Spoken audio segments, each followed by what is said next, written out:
Hello guys, today I want to invite you to a new adventure. The new adventure is called communications/inc.org.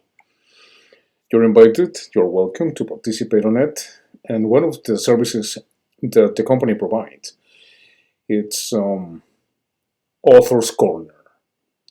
Author's Corner is exactly that. It's a place for authors in order to come together and let us know about their work, especially if they're not being published by mainstream publishers or editors.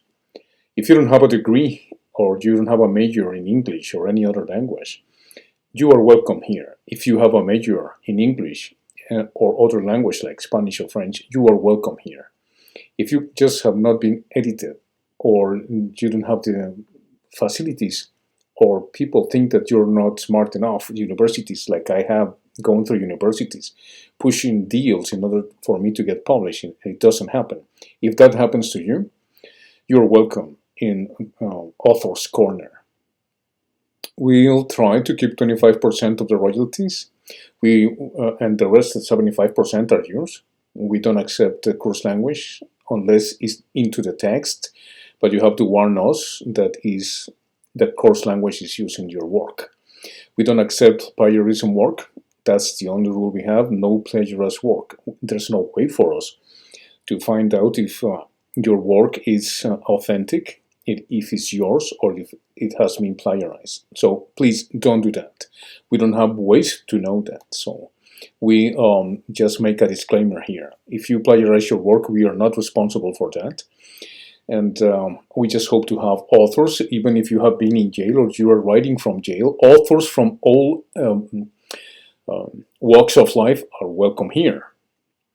Like I said, the only thing that we don't accept is plagiarizing. And of course, if you're going to send signals or spy or whatever communications or cause a revolution or try to harm anybody, that's not accepted here in this company. So as we begin and we carry on, we're trying to raise funds and to, of course, acknowledge that, for you to acknowledge that this company is just beginning. So we just hope that this, as a Canadian company, grows and grows, and to have the support of Elon Musk or private income or capital that can support our experience in order to replace platforms that are hitting hard on the people, the writers, and everybody that wants to be independent and not ruled by the beast that is all around the world. Okay, because editorials and newspapers are also part of this taking over of the institutions, we have to start something independent, and I think Canada is the right place to do it, despite the craziness and madness that is going on here in Canada with the Liberal Party, and we hope that the Conservative Party hopefully is the less of two evils or four evils, like the Green Party, the NDP, the Liberals, and the Conservatives. Let's see. It is impossible not to get political in these issues. But the experience of life in this world is something that we ought to take very seriously, and Author's Corner is no exception. So as like I said, you are welcome to work and participate on this company. Today we're going to have a little different approach to what's coming and what's going on.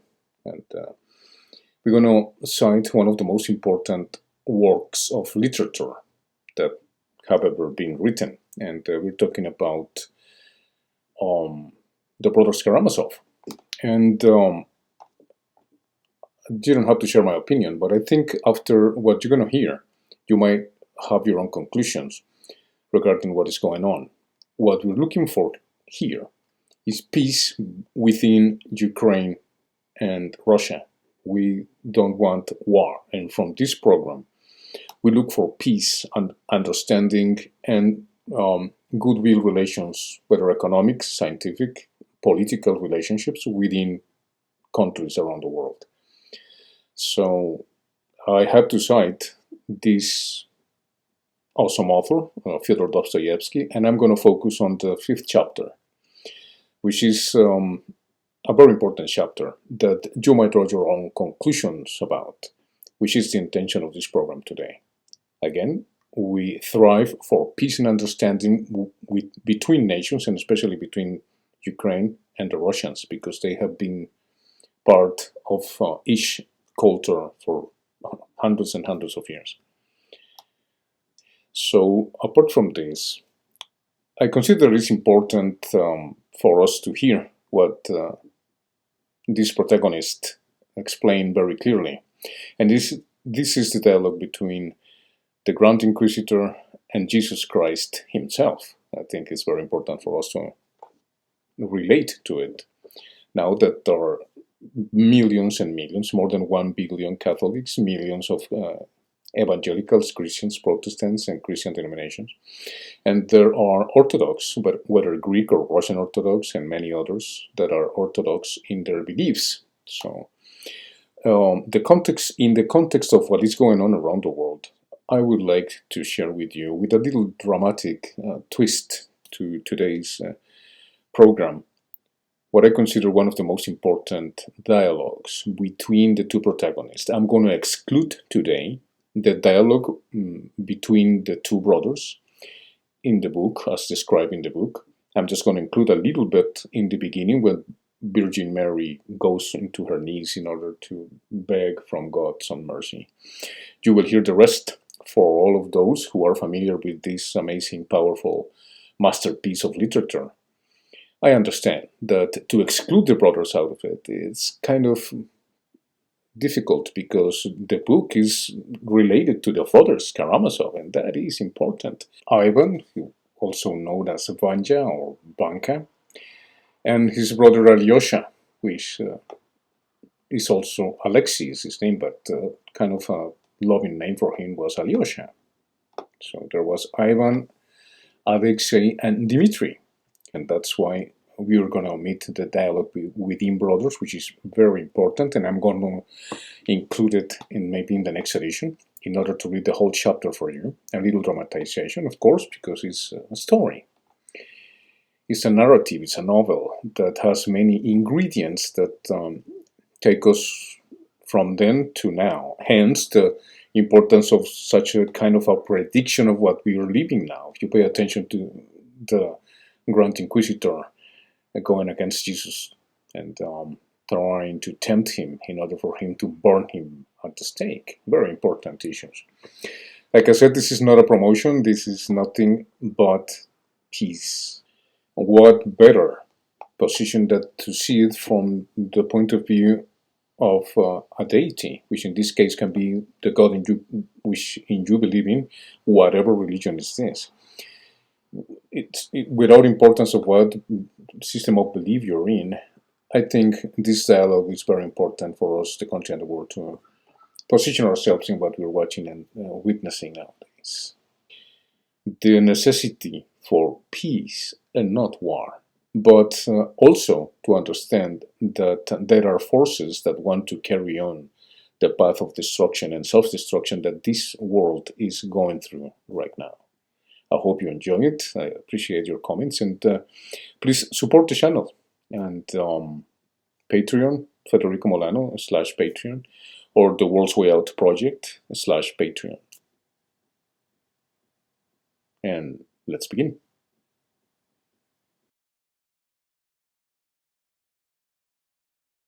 Well, I want you to understand that the action takes place in the 16th century, and in those days, as you may remember from school, it was usual to bring heavenly powers down to earth, in poetical writing, that is.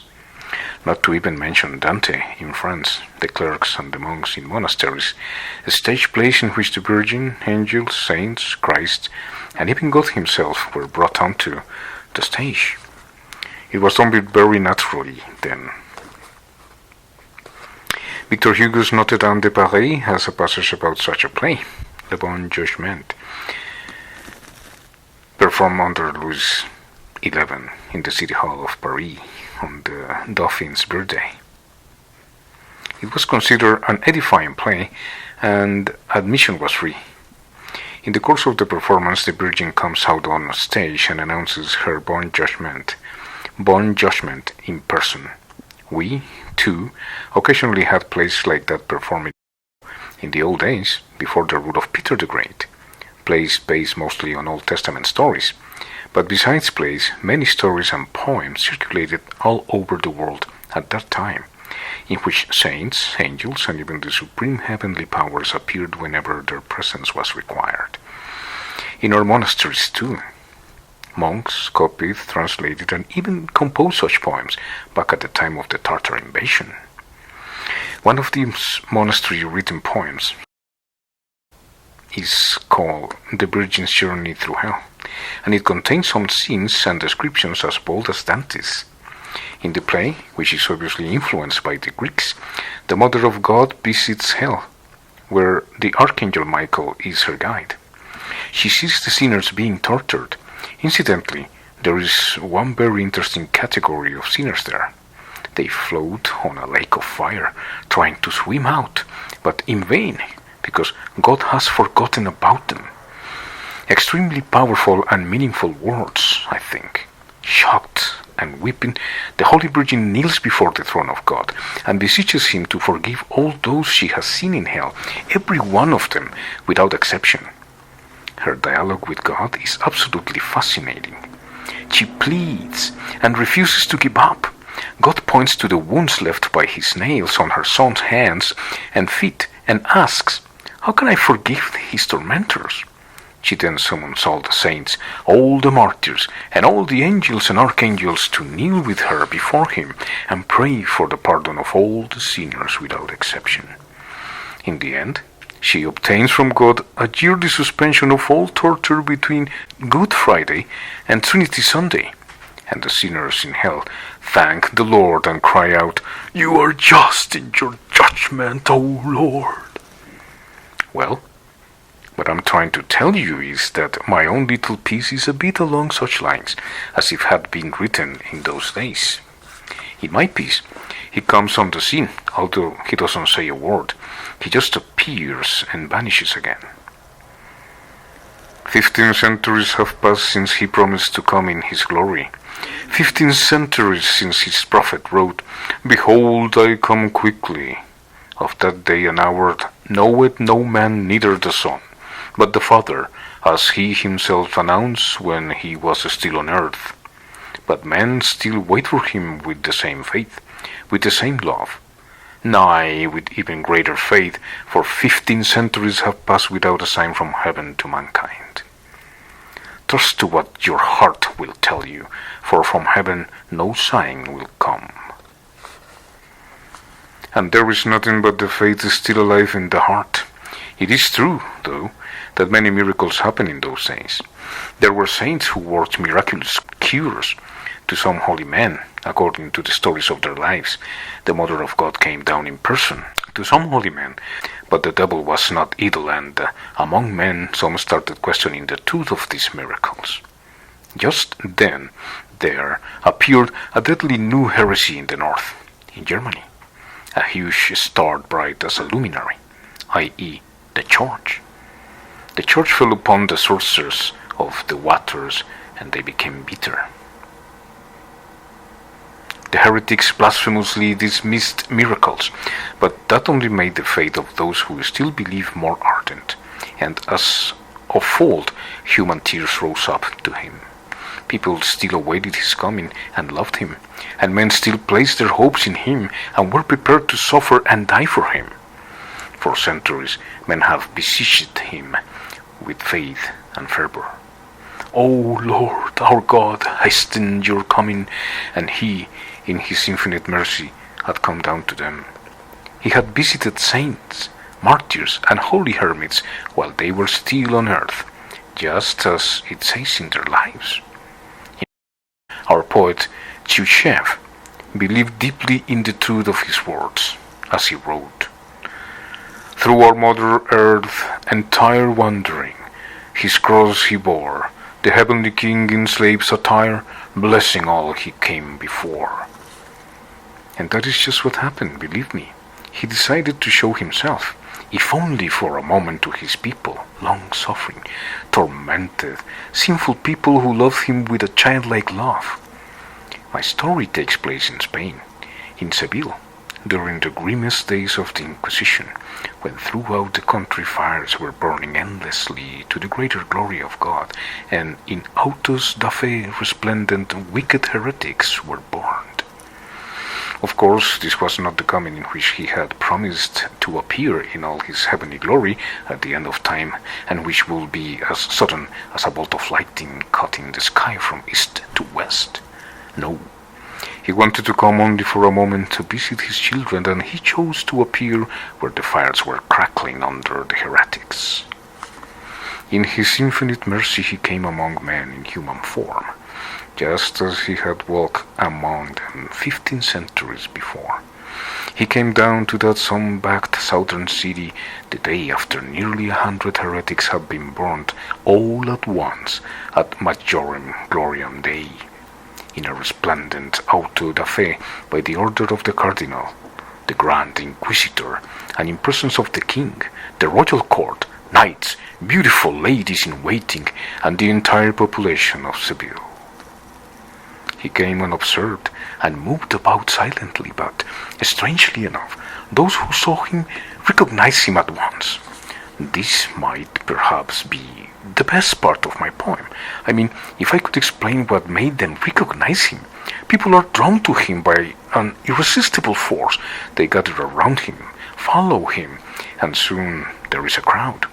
He walks among them in silence, a gentle smile of infinite compassion on his lips. The sun of love burns in his heart. Light, understanding, and spiritual power flow from his eyes and sets people's hearts vibrating with love for him. He holds his hands out to them, blesses them, and just from touching him, or even his clothes, comes a higher and healing power. An old man who has been blind from childhood suddenly cries out to him, "Cure me, O Lord, so that I may see you too." And it is as if scales had fallen from his eyes, and the blind man sees him. People weep and kiss the ground on which he walks. Children scatter flowers in his path and cry out to him, "Hosanna, Hosanna, it is he himself." People keep saying, "Who else could it be?" He stops on the steps of the Cathedral of Seville at a moment when a small white coffin is carried into the church by weeping bearers. In it lies a girl of 7, the only daughter of a prominent man. She lies there amidst flowers. "He will raise you, child, from the dead," people shout to the weeping mother. The priest, who has come out of the cathedral to meet the procession, looks perplexed and frowns.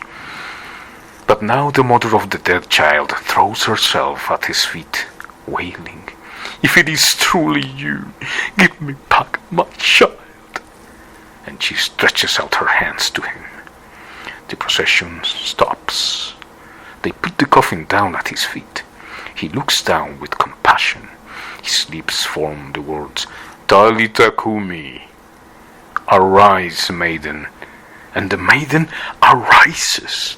The little girl sits up in her coffin, opens her little eyes, looks around in surprise and smiles. She holds the white roses that had been placed in her hand when they had laid her in the coffin.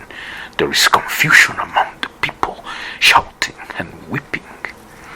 Just at that moment, the Cardinal, the Grand Inquisitor himself, crosses the cathedral square. He's a man of almost 90, tall and erect. His face is drawn, his eyes are sunken, but they still glow as though a spark smoldered in them. Oh, now he's not wearing his magnificent cardinal's robes in which he paraded before the crowds the day before, when they were burning the enemies of the Roman Church. No, today he's wearing just the coarse cassock of an ordinary monk. He's followed by his grisly assistants, his slaves, his holy guard. He sees the crowd gathered, stops and watches from a distance. He sees everything, the placing of the coffin at his feet and the girl rising from it. His face darkens. He knits his thick white brows. His eyes flash with an ominous fire. He points his finger and orders his guards to seize him. Seize him! The Grand Inquisitor's power is so great, and the people are so submissive and tremblingly obedient to him, that they immediately open up a passage for the guards. A death-like silence descends upon the square, and in that silence the guards lay hands on him and lead him away. Then everyone in the crowd, to a man, prostrates himself before the Grand Inquisitor. The old man blesses them in silence and passes on. The guards take their prisoner to an old building of the Holy Inquisition and lock him up there in a dark, narrow, bolted prison cell. The day declines and is replaced by the stifling black southern night of Seville. The air is fragrant with laurel and lemon. Suddenly, in the complete darkness, the iron gate of the cell opens, and there stands the Grand Inquisitor himself, holding a light in his hand. The old man enters the cell alone, and when he's inside, the door closes behind him. He stops, and for a long time, 1 or even 2 minutes, he looks at him. At last, he sets the light down on the table and says, "Is it really you?" Receiving no answer, he continues in great haste. "You need no answer me. Say nothing. I know only too well what you could tell me now. Besides, you have no right to add anything to what you said before. Why did you come here to interfere and make things difficult for us? For you came to interfere. You know it. But shall I tell you what will happen tomorrow? Well, I do not know who you really are, nor do I want to know whether you are really he or just a likeness of him. But no later than tomorrow I shall pronounce you the wickedest of all heretics and sentence you to be burned at the stake. And the very people who today were kissing your feet will tomorrow, at a sign of my hand, hasten to your stake to wreck the coals. Don't you know it? Oh yes. I suppose you do," he added, deeply immersed in thought, his eyes fixed for a moment on his prisoner. He just looks at him and says nothing. Besides, the old man himself reminds him that he may not add a single word to what he said before. You have transmitted all of your authority to the Pope, and now he wields it. Judge for yourself, then, who was right. You were the one who questioned you. Do you remember the first question? It was worded differently, but this is to purport. You wanted to come into the world, and you came empty-handed, with nothing but some vague promise of freedom, which in their simple-mindedness and irresponsibility men cannot even conceive, and which they fear and dread, for there has never been anything more difficult for man and for human society to bear than freedom. And now, do you see those stones in the parched and barren desert? Turn them into loaves of bread, and men will follow you like cattle, grateful and docile, although constantly fearful lest you withdraw your hand and they lose your loaves. But you did not want to deprive man of freedom, and you rejected this suggestion, for you thought, what sort of freedom would they have if their obedience was bought with bread? You reply that man does not live by bread alone.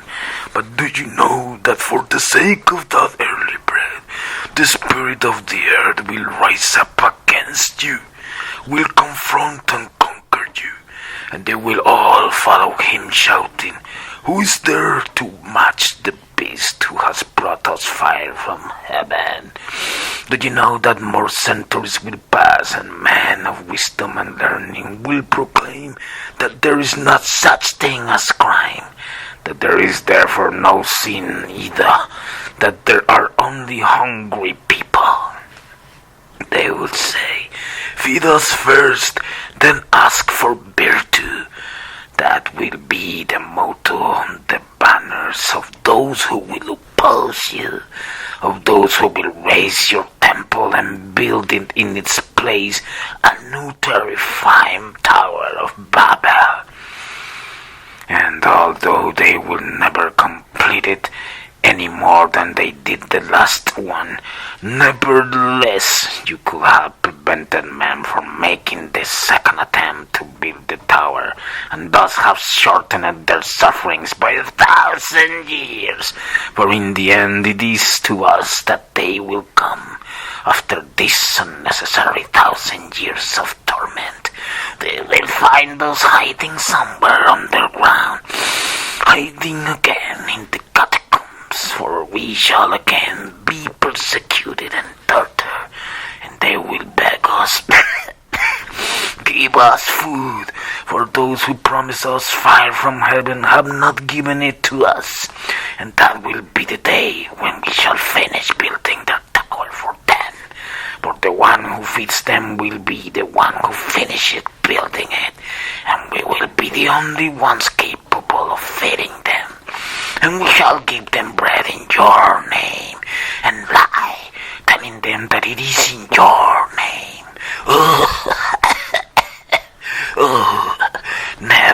Never will they be able to feed themselves without us. There is no knowledge that could supply them with bread as long as they remain free. So, in the end, they will lay their freedom at our feet and say to us, enslave us, but feed us. And they will finally understand that freedom and the assurance of daily bread for everyone are two incompatible notions that could never coexist. They will also discover that men can never be free because they are weak, corrupt, worthless, and restless.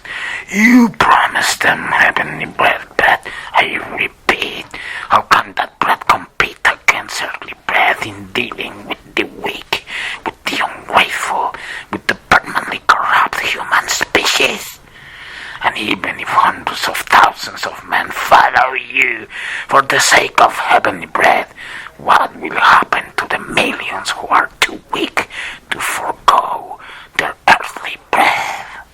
Or is it only the thousands of the strong and mighty who are dear to your heart, while the millions of others, the weak ones who love you too, weak as they are, and who are as numerous as the grains of sand on the beach, are to serve as material for the strong and mighty? But we are concerned with the weak too. They are corrupt and undisciplined. But in the end, they will be obedient ones. They will marvel at us. They will marvel at us and worship us like gods, because by becoming their masters, we have accepted the burden of freedom that they were too frightened to face, just because we have agreed to rule over them. That is how terrifying freedom will have become to them finally. We shall tell them, though, that we are loyal to you, and that we rule over them in your name. We shall be lying, because we do not intend to allow you to come back. And it is in this deception that our suffering will consist, because we will have to lie. So this is the meaning of the first question you were asking the desert. And this is what you rejected in the name of freedom that you put above all else. And yet, that question contains one of the great mysteries on which our world is founded. Had you been willing to give them bread, you will have satisfied the eternal craving of both individual man and human society as a whole, to have someone to worship. There is nothing free man is so anxious to do was to find something to worship. But it must be something unquestionable that all men can agree to worship commonly. For the great concern of these miserable creatures is not that every individual should find something to worship that he personally considers worthy of worship, but that they should find something in which they can all believe and which they can all worship in common. It is essential that it should be in common, and it is precisely that requirement of a shared worship that has been the principal source of suffering for individual man and the human race since the beginning of history. In their efforts to impose universal worship, men have only unheeded their sword and killed one another. They have invented gods and challenged each other. Discard your gods and worship mine, or I will destroy both your gods and you. And this is how it will be until the end of time, even after gods have vanished from the earth, for they are bound in the end to yield to idols. You knew you couldn't help then. You knew you couldn't help knowing this fundamental mystery of human nature. Knowing it, you nevertheless spurned the only banner that was offered to you. That would made them follow you and worship you without a murmur, the banner of earthly breath. But you chose to reject it in the name of freedom, in the name of spiritual breath. And look what you did after that, again in the name of freedom. I tell you once more that man has no more pressing, agonizing need than the need to find someone to whom he can hand over as quickly as possible the gift of freedom with which the poor wretch comes into the world. But only one who can appease a man's conscience can take his freedom from him. In bread, you were offered something that could have brought you indisputable loyalty. You will give men bread, and men will bow down to you, because there is nothing more indisputable than bread. But if at the same time someone else succeeded in capturing his conscience, the man might even spurn your bread and follow the one who's ensnared his conscience. This is something about which you were right. For the mystery of human existence lies not in just staying alive, but in finding something to live for. Without a concrete idea of what he is living for, man will refuse to live, will rather exterminate himself than remain on this earth, even if red were scattered all around him. That is so, but what came of it? Instead of seizing man's freedom, you gave them even more of it. Have you forgotten the peace and even death is more attractive to man than the freedom of choice that derives from the knowledge of good and evil? There is nothing more alluring to man than freedom of conscience, but neither is there anything more agonizing. And yet, instead of giving them something tangible to calm their conscience forever, you came to them with words that were unfamiliar, vague, and indefinite. You offered them something that was quite beyond them. It even looked as if you didn't love them, you who came to give them your life. Instead of ridding men of their freedom, you increased their freedom, and you impose everlasting torment on man's soul. You wanted to gain man's love so that they will follow you of his own free will, fascinated and captivated by you. In place of the clear and rigid ancient law, you made man decide about good and evil for himself, with no other guidance than your example. But did it ever occur to you that man will disregard your example, even question it as well as your truth, when he was subjected to us to so fearful a burden as freedom of choice? In the end, they will show that you did not bring them the truth, truth, because it is impossible to have left them in greater confusion and mystery than you did, leaving them with so many anxieties and unsolved problems. You see, then you yourself sowed the seeds of destruction for your own kingdom, and no one else is to blame. And think now, was this the best that you could offer them? There are three forces, only three on this earth, that can overcome and capture once and for all the conscience of these feeble, undisciplined creatures, so as to give them happiness. These forces are miracle, mystery, and authority. But you rejected the first, the second, and the third of these forces and set up your rejection as an example to them. When the wise and readed spirit placed you on the pinnacle of the temple and said, "If you will know whether you are the Son of God, then cast yourself down, for it's written, the angels shall hold him up lest he fall and bruise himself. And you shall know then whether you are the Son of God, and shall prove how great is your faith in your Father." You heard him out, then rejected his advice, withstood the temptation, and did not plunge from the pinnacle. Oh, of course, you acted proudly and magnificently. Indeed, you acted like God. But can you expect as much of men of that weak, undisciplined, and wretched tribe, who are certainly no gods?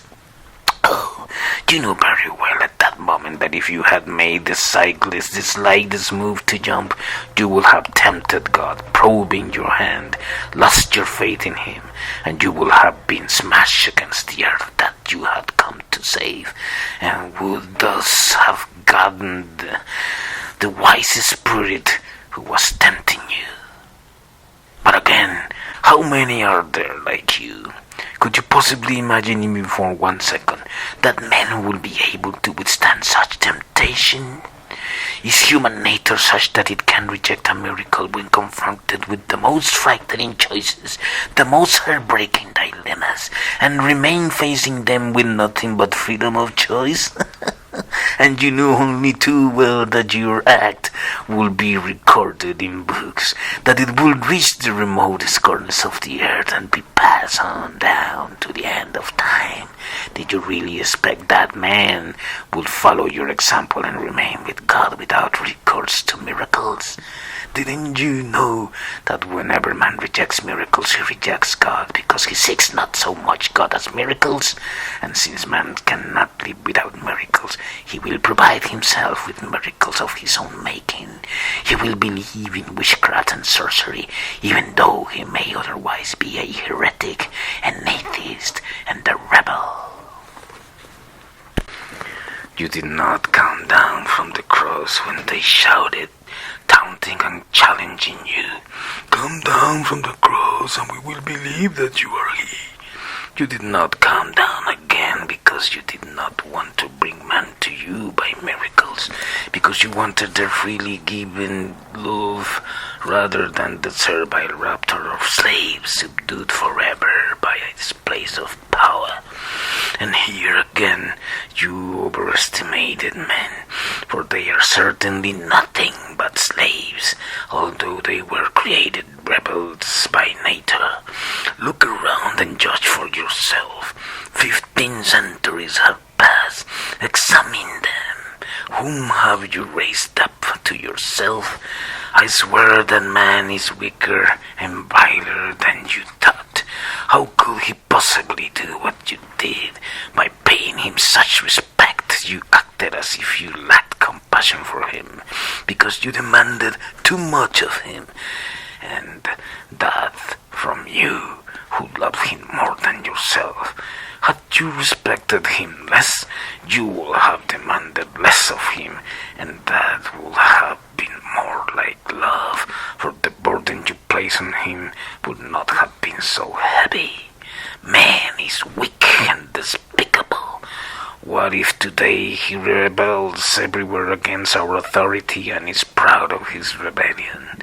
It is a childish pride, the pride of a schoolboy, of little children rioting in their classroom and driving out their teachers. But the end will come soon, and they will have to pay dearly for their fun. They will raise churches and flood the earth with blood. But the stupid children will finally realize themselves that although they are rebels, they are weak and are unable to bear their own rebellion. Shedding their silly tears, they will finally admit that he who created them rebels intended to mock them and no more. They will say it in despair, and it will be blasphemy, and then they will be even more unhappy, because human nature cannot bear blasphemy, and in the end always punishes itself for it. And so man's lot is nothing but unrest, confusion, and unhappiness. After all the suffering you bore for their freedom, your great prophet had a vision and told us in an allegory that he had seen all those who were in the first resurrection, and that there were 12,000 of them from each tribe. But if there were so many, they must have been gods rather than men. They bore your cross, they endured years and years of hunger in a barren wilderness, living on roots and locusts. And of course, you can point proudly at these children of freedom and their freely given love, and at their magnificent suffering for your sake. Remember, though, there were only a few thousand of them, and even these were gods rather than men. But what about the rest? Why should the rest of mankind, the weak ones, suffer because they are unable to stand what the strong ones can? Why is it the fault of a weak soul if he cannot live up to such terrifying gifts? Can it really be true that you came only for the chosen few? If that is so, it is a mystery that we cannot understand. And if it is a mystery, we have the right to preach to men that what matters is not freedom of choice or love, but a mystery that he must worship blindly, even at the expense of his conscience. And that is exactly what we have done. We have corrected your work and have now founded on miracle, mystery, and authority. And men rejoice at being led like cattle again, with the terrible gift of freedom that brought them so much suffering removed from them. Tell me, were we right in preaching and acting as we did?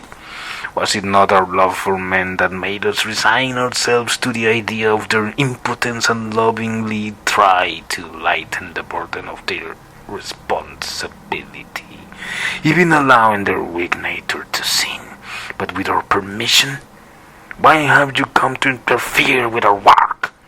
And why do you look at me silently with those gentle eyes of yours? Be angry with me. I do not want your love, because I do not love you myself. Why should I go on pretending that I do not know to whom I am speaking? Everything I have to say you already know. I can read it in your eyes. How could I expect to hide our secret from you? But perhaps you want to hear it from my own lips. Listen then, we are not with you, we are with him, and that is our secret, our mystery. We have been with him and not with you for a long time, for 8 centuries already. Exactly 8 centuries ago, we accepted from him what you had rejected with indignation, the last gift he offered you, all the kingdom of earth. We accepted Rome and Caesar's sword from him, and we proclaim ourselves the sole rulers of the earth, although to this day we have not yet succeeded in bringing our work to final completion. But you know who is to blame for that. Our work is only beginning, but at least it has begun. And although its completion is still a long way off, and the earth will have to face much suffering until then, in the end we shall prevail. We will be Caesars, and then we shall devise a plan for universal happiness. But you You could have taken Caesar's sword when you came the first time. Why did you reject that last gift? Had you accepted the third offering of the mighty spirit, you would have fulfilled man's greatest need on earth. That is, the need to find someone to worship, someone who can relieve him of the burden of his conscience, thus enabling him finally to unite into a harmonious ant-hill, where there are no dissenting voices, for the unquenchable thirst for universal unity is the third and last ordeal of man. Men have always striven for the organized into a universal whole. Yeah, to be organized into a universal whole.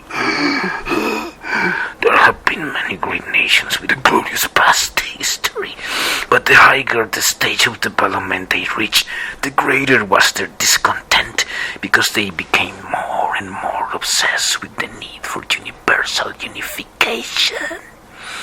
The great conquerors, the Tamerlanes, and the Genghis Khans, who swept like whirlwinds across the earth, striving to subdue the whole world, were also, even if they were unaware of its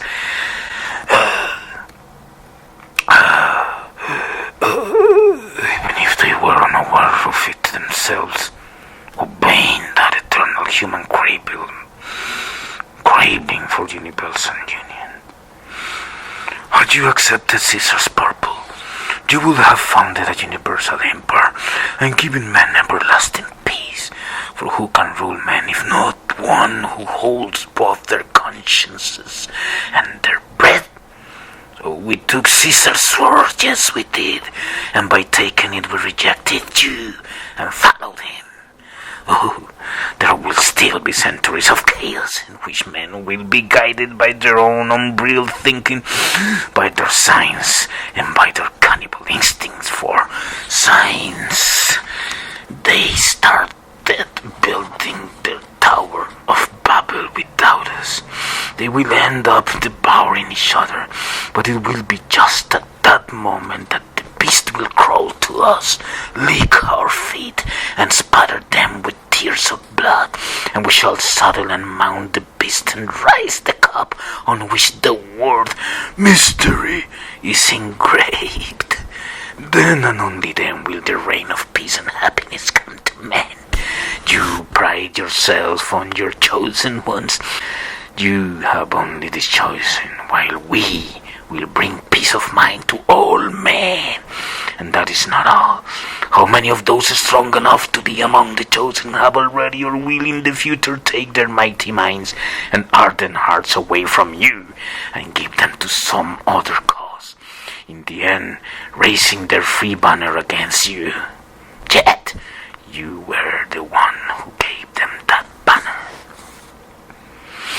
Under us it will be different. Under us they will all be happy. Under us they will not rise in rebellion and kill one another all the world over, as they are doing now with the freedom you gave them. Oh, we will convince them that they will only be free when they have surrendered their freedom and submitted to us, and that will be the truth. Will it not? Or do you think we will be deceiving them? They will find out for themselves that we are right, for they will remember the horrors of chaos and enslavement that your freedom brought them.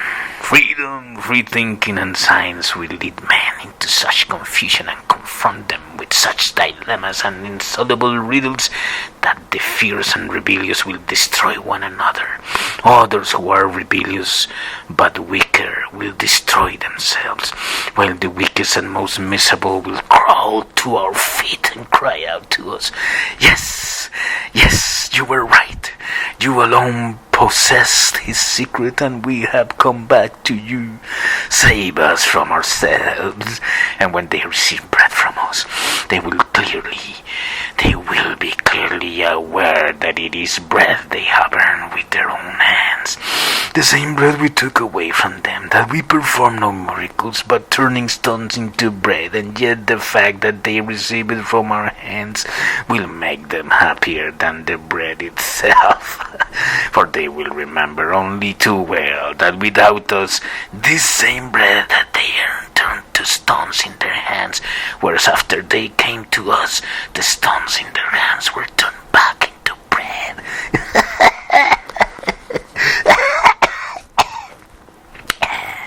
They will value all too highly the advantages to be derived from submitting to us once and for all. And as long as men do not understand this, they will be unhappy. Now tell me, who is most to blame for their failure to understand? Who was it who broke up the human herd and sent men along innumerable unexplored paths? The herd will be gathered together and tamed again, however, and this time for good.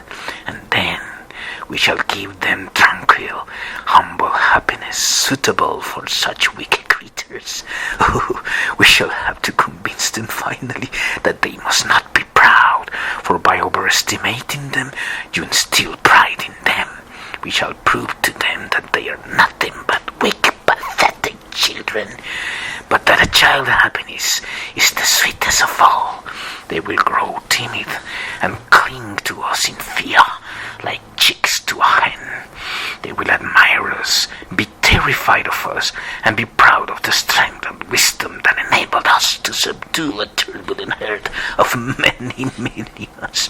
They will tremble abjectly before our wrath. They will become timorous. Their eyes will fill with tears as readily as those of women and children, but at the slightest sign from us, they will just as readily change to mirth, laughter, and untarnished joy, and they will burst into a happy children's song. Yes, yes, we shall force them to work, but in their leisure hours we shall organize their lives into a children's game in which they will sing children's songs together and perform innocent dances. Oh, we shall allow them to sin too, for weak and defenseless as they are, they will love us like children if we allow them to sin. We shall tell them that every sin they commit with our permission can be expiated, that we allow them to sin because we love them, and that we shall take upon ourselves the punishment for their acts. And we shall indeed take their sins upon ourselves, and they will adore us as their saviors, who will answer to God for their sins the weak, commit. And they will have no secret from us. We shall allow them or forbid them to live with their wives or mistresses, to have or not have children, all according to the degree of their obedience to us. And they will submit to us with cheerfulness and joy.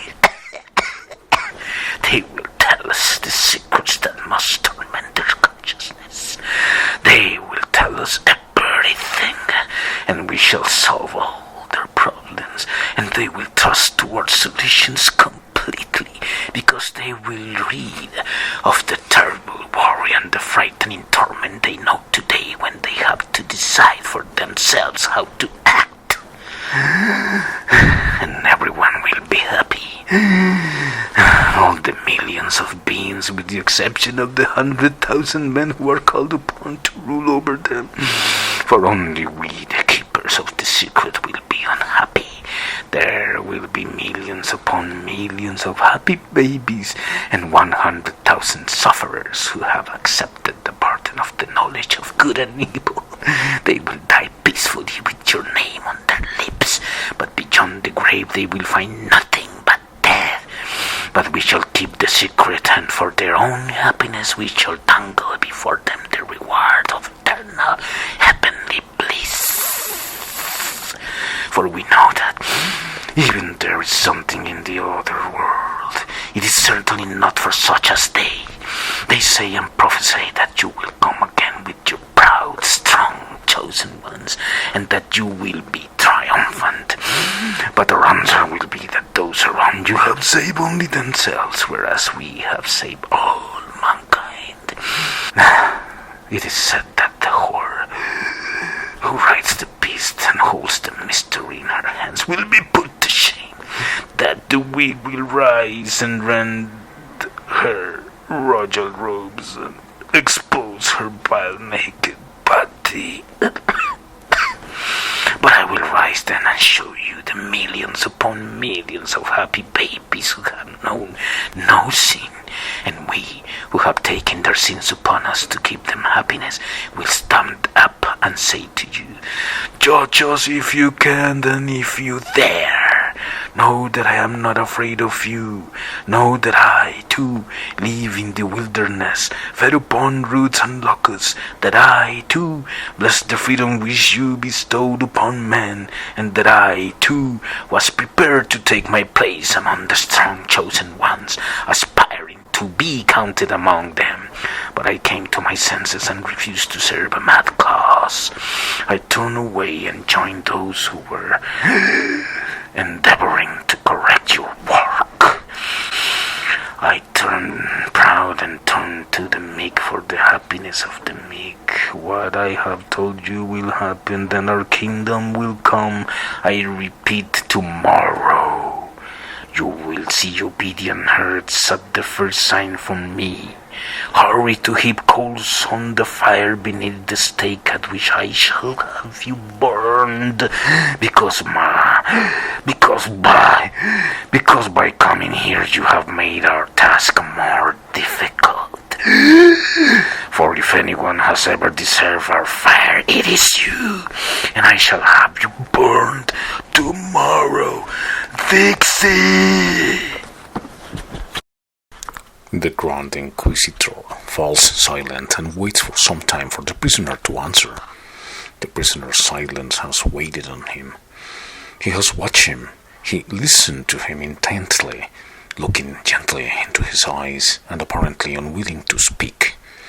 The old man longs for him to say something, however painful and terrifying, but instead he suddenly goes over to the old man and kisses him gently on his old bloodless lips. And that is his only answer. The old man is startled and shudders. The corners of his lips seem to quiver slightly.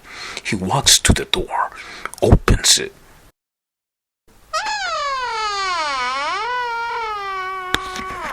and says to him, Go now, and do not come back, ever. You must never come again. and he lets the prisoner out into the dark streets of the city. The prisoner leaves. The kiss glows in his heart, but the old man sticks to his old idea.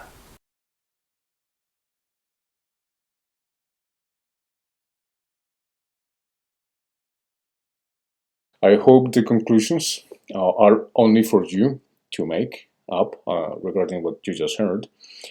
And I hope they're positive in order for us to continue the world to understand each other instead of going to war all the time and every time. I think there's other ways to deal with each other and to find ways out of this amazing war and incredible wars that are developing actually now with Azerbaijan and Armenia. So come on, guys. There's better solutions for this. And for that, I hope the conclusions you can drain from this conversation between the Grand Inquisitor and Jesus Christ are explanatory themselves in order for us to continue the world in the name of God to find a solution that is not war. Regardless if the Pope says that it's better to go to war, even if the doctrine of any religion, whether it's your religion, tells you that it's necessary to go to war, I don't think so.